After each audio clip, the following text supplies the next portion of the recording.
Hey guys, just doing a quick video on a meal I made. This is a very healthy, low-fat uh, uh, meal, low cost.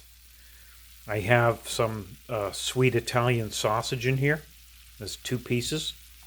I have some uh, broccoli, which I get from a broccoli in a bag, the steam bag. Cost me $1.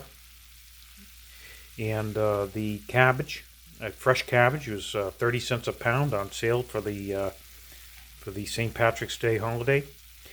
And a little bit of garlic, salt, pepper, sautéing it in with the flavor of the sausage.